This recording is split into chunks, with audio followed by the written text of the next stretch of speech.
Let's mic चुनावी यात्रा। नमस्कार, लेट्स माइक चुनावी यात्रा में आपका स्वागत है। मैं हूं राखी जैन। बिहार चुनाव का जोश उफान पर है। सभी राजनीतिक दल अपनी ताकत झोंके हुए हैं। ऐसे में पीएम मोदी ने भी बीते कल बिहार में चुनावी सभा को संबोधित किया। आरोप प्रत्यारोप के बीच कल उन्होंने चुनावी मंच से एक नया विजन पेश किया। उन्होंने कहा, हमने रील्स बनाना आसान किया है। नौजवान रील्स बनाकर पैसे कमा रहे हैं। प्रधानमंत्री का यह बयान इन दिनों सोशल मीडिया पर काफी वायरल हो रहा है। आप भी सुनिए।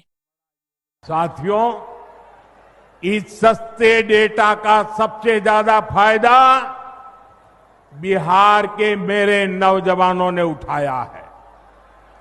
ये जो रील्स पर रील्स बन रही है ना, सारी क्रिएटिविटी दिख रही है, उसमें भाजपा और एनडीए की नीतियों का बहुत बड़ा योगदान है।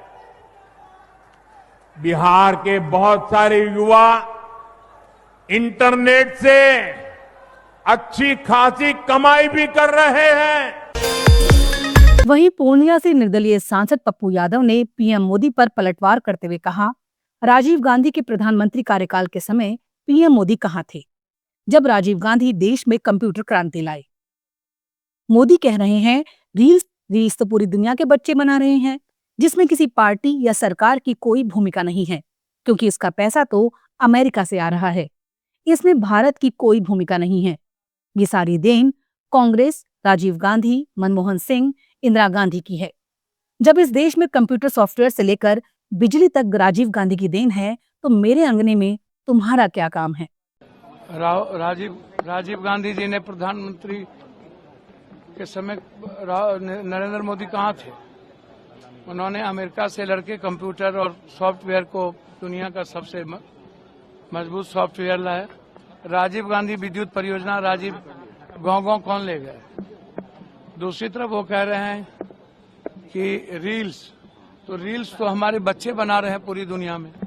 इसमें बीजेपी और सरकार की तो कोई भूमिका नहीं है, और रील्स का पैसा अमेरिका से आ रहा है, इसमें भारत की कोई भूमिका नहीं है। तो ये कितना झूठ बोलेंगे, जुमलेबाजी करेंगे, ये तो मुझे समझ में नहीं आता है। सारी देन कांग्रेस, राजीव गांधी, मनमोहन सिंह, इंदिरा गांधी। तो जब इस देश में कंप्यूटर से, सॉफ्टवेयर से लेकर बिजली तक राजीव जी की देन है, तो मेरे अंगने में तुम्हारा क्या काम है? ये कांग्रेस को ही ना दुनिया देख रही है। अब चिराग जी को तो कुछ पता है ही नहीं। इस देश में सबसे पहला दलित मुख्यमंत्री भोला पासवान शास्त्री, और तमिलनाडु में कांग्रेस ने बनाई।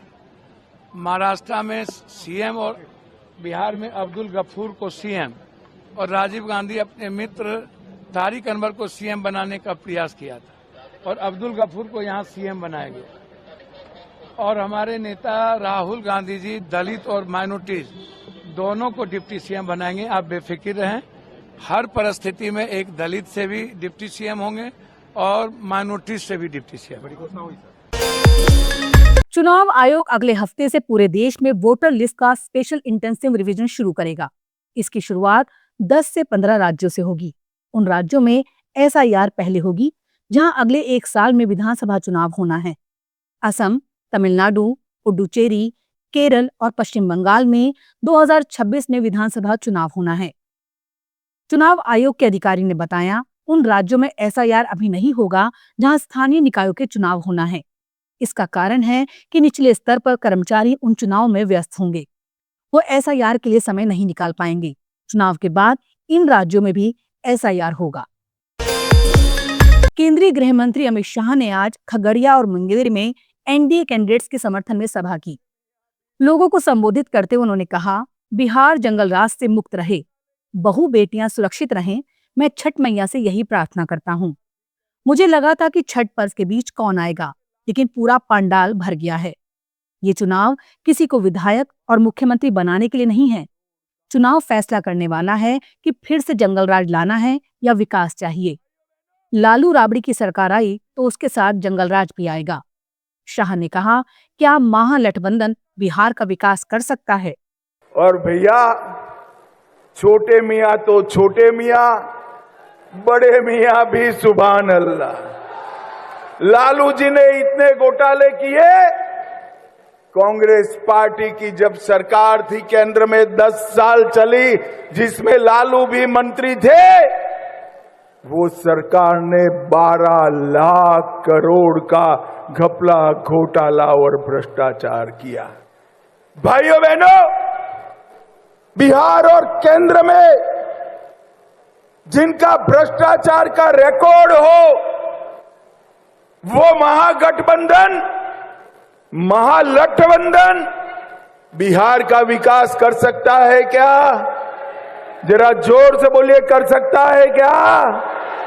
बिहार का विकास नरेंद्र मोदी और नीतीश बाबू, जिन पर 4 आने का भी भ्रष्टाचार का आरोप नहीं है, वो ही कर सकते हैं। और इसीलिए जम्मू कश्मीर के मुख्यमंत्री उमर अब्दुल्ला ने राज्यसभा चुनाव के नतीजों पर प्रतिक्रिया देते हुए कहा कि 3-1 के परिणाम पर किसी को शिकायत नहीं होनी चाहिए। हमने 4-0 की पूरी कोशिश की, लेकिन आखिरी समय पर कुछ लोगों ने हमारे साथ विश्वासघात किया।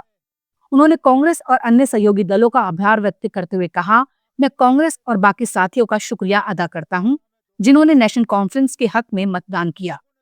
मुझे संतुष्टि है कि एनसी का एक भी मत नुकसान नहीं हुआ। मुख्यमंत्री अब्दुल्ला ने अप्रत्यक्ष रूप से भाजपा का समर्थन करने वालों पर निशाना साधते हुए कहा कि जिन लोगों ने चोरी छिपे भाजपा की मदद की है, अगर उनमें हिम्मत है तो खुलेआम आकर कहें कि हमने भाजपा को वोट दिया है। ये लोग हमारे साथ रह के, हमारी मीटिंगों में शामिल होके, हमारा खाना खाने के बाद बीजेपी के साथ घुल मिल गए। अच्छा होता अगर इन लोगों की हिम्मत होती कि वो खुलेआम कहते कि हम बीजेपी की मदद करना चाहते हैं, जिस तरह हमारे हंदवाड़ा के एमएलए ने किया। वो बीजेपी के खिलाफ वोट डालना नहीं चाहता था, अब बड़े बड़े रील निकाल रहा है प्रोफेसर की तरह, लेकिन उनकी कोई मजबूरी थी, जिस मजबूरी के बुनियाद पे वो बीजेपी को जो है नुकसान नहीं पहुंचाना चाहता था, तो उसने खुल्लम खुल्ला इलेक्शन जो है उसको बॉयकॉट किया, वो एब्सटेन कर गए। लेकिन जिन लोगों ने चोरी छुपे बीजेपी की मदद की, उनको अब हिम्मत होनी चाहिए, खुलेआम आके कहें कि हाँ जी हमने या तो बीजेपी के हक में वोट डाला या बीजेपी को फायदा पहुंचाने के लिए हमने अपने वोट को जो है खराब किया। आप पीडीपी को थैंक्स करना चाहेंगे? आप जिन्होंने हमें वोट दिए, जिन्होंने नेशनल कॉन्फ्रेंस के उम्मीदवारों की कामयाबी के लिए मेहनत की, मैं उन सब का शुक्रिया करता हूँ। राजस्थान के अंता उपचुनाव को लेकर बीजेपी ने चुनाव समिति की घोषणा कर दी है।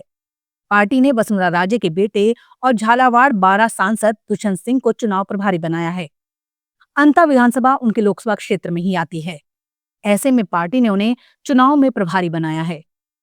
बीजेपी के साथ साथ सीएम भजनलाल शर्मा और वसुंधरा राजे के लिए भी ये सीट प्रतिष्ठा का प्रश्न है। इसके साथ ही पार्टी ने मंत्री जोगाराम पटेल को चुनाव प्रभारी मंत्री और विधायक श्रीचंद कृपलानी व जिला प्रभारी छगन माहुर को चुनाव सह प्रभारी बनाया है। बीजेपी ने अंता उपचुनाव को लेकर चुनाव समिति में 2 सांसद, 9 विधायक और 2 मंत्रियों को शामिल किया है। लेट्स माइक चुनावी यात्रा में फिलहाल इतना ही। देखते रहिए, सुनते रहिए लेट्स माइक। नमस्कार। It's time for news. It's time for more than radio. Presenting the first radio news app, Let's Mic. Let's Mic, a news-based app on your phone where you get to watch and listen news, talk shows, interviews, radio show podcasts. On Let's Mic, you get all relevant information of TV, print, radio, podcast, and digital. Let's Mic talks about every segment of life.